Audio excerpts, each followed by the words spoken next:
हाँ, पहला अपना फर्स्ट चैप्टर जो था उस क्या था? इलेक्ट्रिक चार्ज एंड फील्ड, जिसमें हम लोगों ने ऑलरेडी 2-3 लेक्चर कर रखा है ना। आज का जो टॉपिक हम लोग डिस्कस करने जा रहे हैं वो टॉपिक है विद्युत द्विध्रुव, इलेक्ट्रिक डाइपोल क्या होता है, और फिर हम लोग देखेंगे कि द्विध्रुव आघूर्ण डाइपोल मूवमेंट क्या होता है ना। ठीक है, तो शुरू किया जाए खेला। ठीक है, तो चलिए खेला शुरू करते हैं। अगर विद्युत द्विध्रुव की बात छिड़ी है तो सबसे पहले तुमसे क्या पूछा जाएगा? परिभाषा। अरे विद्युत द्विध्रुव होता क्या है? तो विद्युत द्विध्रुव पहला बात है कि एक निकाय है। क्या है? एक सिस्टम। क्या है विद्युत द्विध्रुव? एक सिस्टम। कैसा सिस्टम सर? 2 आवेशों का सिस्टम है। कितने आवेश का सिस्टम है? 2 आवेशों का सिस्टम है। और इस 2 आवेश का जो मैग्नीट्यूड होगा, परिमाण जो होगा, वो क्या होगा? बराबर होगा। मतलब अगर 2 कूलम चार्ज लिए हो तो इधर भी क्या होना चाहिए? 2 कूलम। परिमाण क्या होना चाहिए? बराबर। और दोनों की प्रकृति, नेचर क्या होना चाहिए? डिफरेंट, अपोजिट नेचर का होना चाहिए। नहीं समझ में? अरे भैया एक चार्ज ले लिए हैं, ठीक है, इसको हम बोल दे रहे हैं सपोज क्यू, तो ये पॉजिटिव क्यू है, और कुछ दूरी पर दूसरा चार्ज ले लिए हैं, वो क्या है? नेगेटिव क्यू है। तो ये जो सिस्टम बन के तैयार हुआ, इसी को हम क्या बोलते हैं? डाइपोल। Electric dipole. मतलब इलेक्ट्रिक डाइपोल क्या है? दोनों आवेश को मैंने क्यू से दिखाया है, यानी मैग्नीट्यूड क्या है? सेम है। मैग्नीट्यूड क्या है? बराबर। लेकिन नेचर दोनों का क्या है? डिफरेंट। अच्छा, एक बात और याद रखना कि इस दोनों के बीच की दूरी बहुत कम होती है। 2 पॉइंट चार्ज है, वो यहां रख दिया, वो पाकिस्तान लेके चले गए तो थोड़े हो जाएगा। फिर उसको बोला सर 10 कूलम चार्ज हम रख लिए हैं, वो हमारा भाई जो है वो माइनस का 10 कूलम चार्ज लेके पटना में बैठा है, तो हम लोग द्विध्रुव हो गए क्या? अरे नहीं बेटा, द्विध्रुव बनने के लिए दोनों के बीच का डिस्टेंस काफी कम होना चाहिए। कैसे सर, थोड़ा बताइए। अच्छा एक बात बताओ, क्या बॉन्ड पढ़े थे केमिस्ट्री में? पढ़े थे ना। तो अगर हम बात करते हैं HCl का संरचना, HCl का बॉन्ड कैसे बना होगा? हाँ, आयनिक बॉन्ड बना है, बना या नहीं? बना या नहीं? अरे क्या बना है? आयनिक बॉन्ड बना है। क्लियर है? इस पे अगर इसको छोड़े देखे तो इस पे H पे क्या है? प्लस चार्ज, और Cl पे क्या है? Minus charge. अब बताओ HCl का एक एटम, एक मॉलिक्यूल आपको दिखेगा भी, तो सोचो इस दोनों आवेश के बीच में कितना कम दूरी होगा। समझ में आ रहा है क्या? अरे बोल सकते हैं कि इस पे +1 इलेक्ट्रॉन चार्ज है और इस पे माइनस। समझ में आ रहा है क्या? अरे एक पे +1 चार्ज है और एक पे -1 इलेक्ट्रॉन के चार्ज का, और इस दोनों के बीच की दूरी काफी क्या है? कम है। इसका मतलब सर कि विद्युत द्विध्रुव का परिभाषा हो गया 2 बिंदु आवेश जिनका परिमाण बराबर है, प्रकृति विपरीत है, और इसको बहुत कम दूरी पर रखा गया हो, तो ऐसे निकाय को, ऐसे सिस्टम को हम क्या बोलते हैं? विद्युत द्विध्रुव बोलते हैं, या द्विध्रुव भी आप बोल सकते हैं। क्या बोल सकते हैं? डाइपोल केवल बोल सकते हैं। बात समझ में आ रहा है ना? तो इसको क्या बोलते हैं हम? विद्युत द्विध्रुव। परिभाषा क्लियर है क्या? अच्छा, अब इसके बीच वाला जो डिस्टेंस है ना बच्चा, इसके बीच वाले डिस्टेंस को कोई x भी बोलेगा, कोई a भी बोलेगा, हाँ, कोई d मान लेगा। लेकिन इसको इजी बनाने के लिए, क्योंकि डाइपोल को आगे भी हम लोग को पढ़ना है, तो इसको इजी बनाने के लिए इसके बीच के डिस्टेंस को हम मान लेते हैं कि 2a है या 2l है। ऐसा क्यों सर? आधा आधा करेंगे तो आधा डिस्टेंस ही हो जाएगा, आधा डिस्टेंस ही हो जाएगा। समझ में आ रहा है क्यों? अगर इसके बीच में हम आएंगे तो ये वाला डिस्टेंस क्या हो जाएगा? a, और इधर वाला भी डिस्टेंस क्या हो जाएगा? a। इसीलिए हमने 2a मान लिया है। ऐसा नहीं आप a मानिएगा तो शायद आपका हाथ काट देंगे। बात समझ में आ रहा है क्या? क्लियर है कहानी? तो 2a कोई मानेगा, कोई 2l मानेगा, तो हम 2 के फॉर्म में इसलिए मानते हैं कि इसके मध्य बिंदु पर अगर हम हो तो ये वाला दूरी a हो जाए और ये वाला दूरी क्या हो जाए? a हो जाए। तो दोनों के बीच की दूरी मिलके क्या हो गई? 2a हो गई। समझ में आया क्या? फिर से सुनिए, विद्युत द्विध्रुव क्या है? एक सिस्टम है, एक निकाय है। निकाय में क्या है? दो आवेश है, और दोनों आवेश क्या है? बराबर। परिमाण क्या है? बराबर। और नेचर क्या होना चाहिए? विपरीत। प्रकृति उनकी क्या होनी चाहिए? विपरीत। और इसको छोटे से दूरी पर रखा गया है। बात समझ में आ रहा है? बहुत छोटे से दूरी पर रखा गया है, तो ऐसा निकाय आपका क्या कहलाएगा? विद्युत द्विध्रुव। क्या याद हो गया क्या? कोई अगर पूछेगा विद्युत द्विध्रुव क्या है तो बता दोगे क्या? HCl को दिमाग में रखो। बात समझ में आ रहा है ना? HCl क्या बनाता है? विद्युत द्विध्रुव बनाता है। क्लियर है ना? इलेक्ट्रिक डाइपोल बनाता है। तो इसके परिभाषा में बहुत ध्यान से कि हमारे पास अगर देखो प्लस Q का परिमाण देखो तो ये बराबर है माइनस Q के परिमाण की। क्लियर है? और बीच की दूरी कितनी है बच्चा? बीच की दूरी कितनी है? 2a मान लिया है। ठीक है ना? बीच की दूरी क्या मान लिया है? 2a मान लिया। तो ये इस चीज को हम क्या बोल रहे हैं? इस सिस्टम को हम क्या बोल रहे हैं? विद्युत द्विध्रुव। ठीक है? अरे ठीक है। अच्छा, तो इसका परिभाषा लिख लिया जाए क्या? परिभाषा लिख लिया जाए। हाँ, जब दो समान परिमाण के आवेश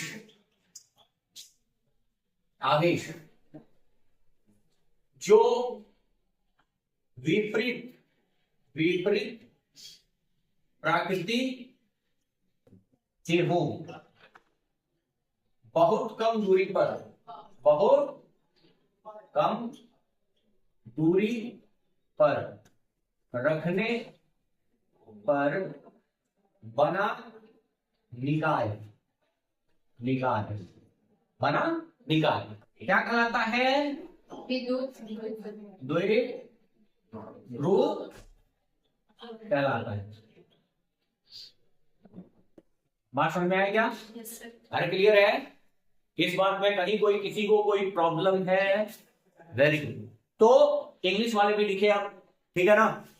मैं एडिटिंग में यहाँ इसके बाद काट लूंगा, ठीक है ना? मैं रिकॉर्डिंग चालू ही रखता हूँ, ठीक है? कि पॉज कर देते हैं पॉज। यानी यहां पे आपसे अगर किसी ने पूछा कि यहां पे 5 कूलम्ब का आवेश रखे हैं और यहां पे -7 कूलम्ब का आवेश रखे हैं, क्या ये विद्युत द्विध्रुव है? आंसर है नहीं। क्यों? क्योंकि दोनों का परिमाण बराबर नहीं है भाई।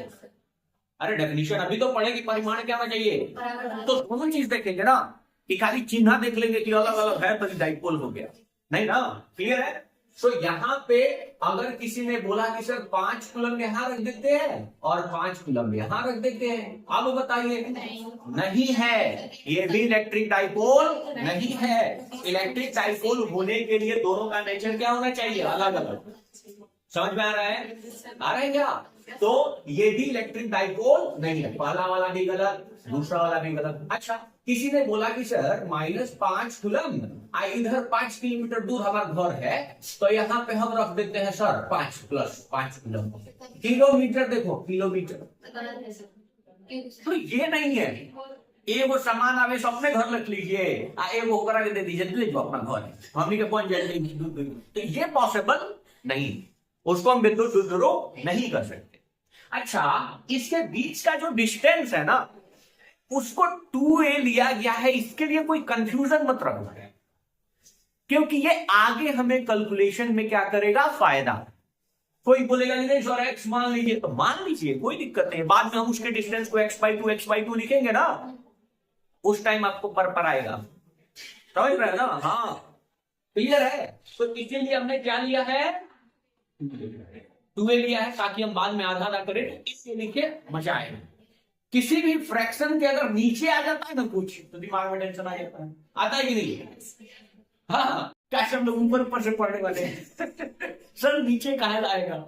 सो ये वाला कहानी बिल्कुल याद रहे। अब यहां पे आते हैं अगला। सर विद्युत द्विध्रुव तो हो गया, सर विद्युत द्विध्रुव का स्ट्रेंथ क्या होगा? पावर क्या होगा? अच्छा, एक बात और याद रखना विद्युत द्विध्रुव में, कि विद्युत द्विध्रुव का कुल आवेश, हाँ एक बार ऑब्जेक्टिव पूछा है बच्चा, ठीक है ना? विद्युत द्विध्रुव का कुल आवेश कोई पूछे तो कितना होगा? हाँ, विद्युत द्विध्रुव का कुल आवेश क्या होगा? 0 होगा। अरे एक प्लस क्यू है और एक क्या है, तो दोनों मिलके क्या हो जाएगा? 0। तो क्या ये विद्युत क्षेत्र बनाएंगे क्या? अरे सर, विद्युत क्षेत्र बनाने के लिए तो चार्ज होना चाहिए ना, तो ये तो मिलके 0 हो जाएगा। तो क्या सर ये विद्युत क्षेत्र रेखाएं इससे निकलेंगी क्या? अरे बिल्कुल निकलेगी, क्योंकि इसके बीच में दूरी है ना, ये कहां आके एक साथ मिल गया है। तो विद्युत क्षेत्र रेखा बनने के लिए दोनों आवेश अगर इक्वल परिमाण के हैं, अपोजिट नेचर के हैं, साथ में आ गए, एक के ऊपर एक हो जाते, तब ना क्या हो जाता? आवेश 0। तो इस पूरे सिस्टम का आवेश 0 है, लेकिन आवेश के बीच की कुछ दूरी है ना। इलेक्ट्रिक फील्ड लाइंस ड्रॉ करेंगे कि नहीं? पिछले क्लास में पढ़े हैं कि नहीं? अरे करेंगे कि नहीं? करेंगे कि नहीं? बात क्लियर हुआ? अच्छा, अब ये वाला कहानी क्या है? विद्युत द्विध्रुव आघूर्ण क्या है? तो आप देखो, विद्युत द्विध्रुव के अंदर इसके बीच जो इलेक्ट्रिक फील्ड है वो कितना पावरफुल है, जो विद्युत क्षेत्र है वो कितना ज्यादा तीव्र है, कितना ज्यादा उसका क्षमता, कितना पावरफुल है, ये बताने के लिए हम क्या यूज करते हैं? विद्युत द्विध्रुव आघूर्ण। इलेक्ट्रिक डाइपोल बताता है कि ये डाइपोल कितना पावरफुल है। बात समझ में? मतलब विद्युत द्विध्रुव का स्ट्रेंथ, पावर देखने के लिए हम क्या कि कौन से चीज का यूज करते हैं? द्विध्रुव आघूर्ण। द्विध्रुव आघूर्ण का डाइपोल मूवमेंट क्या बताता है? डाइपोल की शक्ति। बात समझ में आएगी? अरे बात समझ में आया? ये डाइपोल विद्युत द्विध्रुव तो पढ़ लिए, अब इसकी शक्ति कैसी है ये कौन बताएगा? बात समझ में आ रहा है? अच्छा सर ये है क्या? सर सबसे पहले तो इसको हम P से रिप्रेजेंट करते हैं सर, और ऊपर एक एरो दे दिए, यानी तो सदिश है सर। हाँ, ये एक वेक्टर क्वांटिटी है। किससे रिप्रेजेंट करते हैं? P से, स्मॉल p से हम रिप्रेजेंट करते हैं इसको, और ये कैसा क्वांटिटी है? वेक्टर क्वांटिटी है। अब डाइपोल मूवमेंट की पहले दिशा क्या होती है ये तो जाने, क्योंकि आप सदिश बता दिए हैं। तो कोई अगर तेरे से पूछ ले कि द्विध्रुव आघूर्ण डाइपोल मूवमेंट का दिशा कैसा होता है, ठीक है, तो हमें बताया गया कि ध्यान से सुनो, यहां पे पॉजिटिव क्यू एक आवेश रखा गया है और यहां पे एक नेगेटिव क्यू आवेश रखा गया है? दोनों के बीच की छोटी सी एक दूरी है जिसको हम 2a बोल रहे हैं। जो भी हो, डायरेक्शन क्या होता है तो ध्यान से सुनिएगा, नेगेटिव से पॉजिटिव की ओर डाइपोल मूवमेंट का डायरेक्शन होता है। किधर होता है दिशा? ऋणात्मक आवेश से धनात्मक आवेश की ओर। तो दिशा कैसा होता है? ऋणात्मक आवेश से कहा? धनात्मक आवेश की। अरे समझ में आया क्या? आया? कोई अगर डाइपोल मूवमेंट का डायरेक्शन बोल दिया कि क्या होगा, अभी हम थोड़े बता रहे हैं भाई, हम लोग बहुत तुच्छ प्राणी हैं। बात समझ में आ रहा है ना? ये कौन बताया है? फिजिसिस्ट बताए हैं, साइंटिस्ट बताए हैं, जिसको हम पढ़ रहे हैं, ठीक है ना। उन्होंने बता दिया कि यही डाइपोल मूवमेंट है और इसकी दिशा ऐसी होती है। ये एक्सपेरिमेंटल कहां पे देखा गया होगा? लैब। अरे डाइपोल बनाए होंगे, देखे होंगे कि किस डायरेक्शन दे रहा है। बात समझ में आ रही है क्या? है जब मैग्नेट भी आया होगा तो हिला के देखे कि कहीं किधर रुक रहा है, अच्छा इधर रुक रहा है, तो दिशा देखे।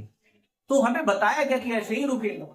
हाँ, हमारे दिमाग में तो रील्स चलते रहते, तो हमारे दिमाग में सब आइडिया कहां से आएगा कि एक्सपेरिमेंट करें? है कि नहीं? सो यहां पे डायरेक्शन, सबसे पहले विद्युत द्विध्रुव क्या है? दो आवेश जिसका परिमाण सेम हो और उसका नेचर डिफरेंट हो, इसको छोटी सी दूरी पर रख दिया जाए तो ऐसे संरचना को हम क्या बोलते हैं? ऐसे निकाय को हम इलेक्ट्रिक डाइपोल बोलते हैं। इसकी शक्ति कैसे मापी जाती है? इसका स्ट्रेंथ कैसे मापा जाता है? तो उसके लिए आया द्विध्रुव आघूर्ण। डाइपोल मूवमेंट से इसकी शक्ति मापी जाती है, जिसको हम P से रिप्रेजेंट करते हैं। ये कैसा राशि है? वेक्टर। तो दिशा भी तो होगा ना सर? हाँ, तो दिशा बताने के लिए हम क्या करेंगे? ये याद रखेंगे कि डाइपोल मूवमेंट का डायरेक्शन जो होता है वो ऋणात्मक आवेश से धनात्मक आवेश होता है। अब आएगा कि ये होता कितना, फॉर्मूला हाँ, तो अब आएगा कि भाई ये P का वैल्यू कितना होगा। ध्यान से सुनो, P का वैल्यू कितना होगा। सो P का वैल्यू के लिए कोई भी एक आवेश ले लीजिए। फिर से मैं बता रहा हूं कि हम बात कर रहे हैं मैग्नीट्यूड की, तो कोई भी एक आवेश ले लीजिए, धनात्मक चाहे ऋणात्मक लीजिएगा, मैग्नीट्यूड तो QA होगा। अरे नहीं समझ में आ रहा है? कोई एक आवेश ले लीजिए, कोई एक आवेश, कोई एक आवेश ले लीजिए, आप उसका गुना कर दीजिए बीच की दूरी से, बीच की दूरी से। बात समझ में आया? तो इसका फॉर्मूला क्या बन जाएगा, जो मैग्नीट्यूड होगा, दिशा तो हम जान जाएंगे, मैग्नीट्यूड क्या होगा, Q, और बीच का दूरी हम बोले हैं कि हमारे स्टूडेंट हो तो याद रखो 2a। कोई पढ़ाएगा तो उसको 2l ले लेगा, कोई पढ़ाएगा तो उसको 2x ले लेगा, उससे क्या फर्क पड़ता है। बात समझ में आया? तो मेरे स्टूडेंट तो हमने 2a मान लो तो 2a ले लो, ठीक है। उसको उसके बीच की दूरी किससे मल्टीप्लाई कर दो, 2a से। बात समझ में आया? तो P का वैल्यू कितना हो जाएगा, 2aq। बात समझ में आया क्या? यही डाइपोल मोमेंट का क्या होता है, मैग्नीट्यूड। अब देखो, डाइपोल मोमेंट का मैग्नीट्यूड में आवेश अगर बढ़ेगा, बड़ा आवेश होगा, तो उसका डाइपोल मोमेंट क्या होगा, ज्यादा होगा। बात समझ में आ रहा ना? ज्यादा बड़े आवेश के लिए डाइपोल मोमेंट क्या होगा, ज्यादा, और छोटे आवेश के लिए डाइपोल मोमेंट क्या होगा, कम। सर ये तो मैग्नीट्यूड हो गया, दिशा कैसे बताए? अरे अभी तो याद किया दिशा। डाइपोल मोमेंट का दिशा कैसे होगा, जो ऋणात्मक आवेश होगा ना उससे धनात्मक आवेश की तरफ होगा। ये विद्युत द्विध्रुव डाइपोल मोमेंट का क्या है, ठीक है। अब क्या आएगा, अब एक चीज छूट रहा है, क्या आएगा, क्या आएगा बच्चा, अब इसका आएगा मात्रक। सर इसका मात्रक क्या है, यूनिट क्या है, हाँ अब यूनिट आ गई। हाँ, बच्चा बच्चा जानता है सर, ये है दूरी, ये है दूरी, ये है दूरी, और ये है आवेश। आवेश का मात्रक कौन, कूलम्ब, तो कूलम्ब मीटर, कूलम्ब, अरे कूलम्ब, हाँ भाई फार्मूला देखो, है यूनिट पावर ना, है कि नहीं। सो यहाँ पे फार्मूला देख के हमारे पास यूनिट तो ऐसे ही बच्चा बच्चा बता देगा, है कंबल में से मुंह निकालेगा, बताया डाइपोल मोमेंट, है कूलम्ब मीटर होगा। अब फिर मुंह तो कैसे हो जाएगा, ठीक है। तो सिंपल है, क्या हो जाएगा, कूलम्ब मीटर, हाँ ठीक है, हाँ इसका एक और यूनिट होता है, हाँ जो ऐसा यूनिट नहीं है लेकिन हम पढ़ते हैं, डिबाई, डिब्बा ना, डिबाई, कैसा, डिबाई, क्लियर है। और 1 डिबाई का मतलब होता है 3.33 इंटू 10 टू द पावर -30 का कूलम्ब पर मीटर, कूलम्ब पर मीटर। ये डिबाई एक यूनिट है। एक और अलग मात्रक ये आपको ऑब्जेक्टिव में पूछा जाता है, तो डिबाई भी इसका मतलब कूलम्ब मीटर को क्या बोलते हैं, डिबाई भी बोल सकते हैं। एक डिबाई किसके बराबर होगा, 3.33 या 32 होगा into 10 to the power -30 coulomb metre. कितना बात क्लियर हो गया, क्या क्लियर हो गया, विद्युत द्विध्रुव क्या है और द्विध्रुव आघूर्ण क्या है, ठीक है। बीच की दूरी 2a क्यों ले रहे हैं, क्योंकि हमें बाद में फायदा करेगा, ठीक है। अच्छा, यहां पे जो ये रेखा है इसको अक्षीय रेखा बोलते हैं, एक्सियल पॉइंट, एक्सियल लाइन बोलते हैं, ठीक है ना। करते हैं उसको थोड़ा और आगे। तो विद्युत द्विध्रुव, ठीक है, और विद्युत द्विध्रुव का आघूर्ण, ये दोनों बात आपको क्लियर, इसमें इतनी बात आपको दिमाग में रखनी होगी। क्लियर है, क्लियर है।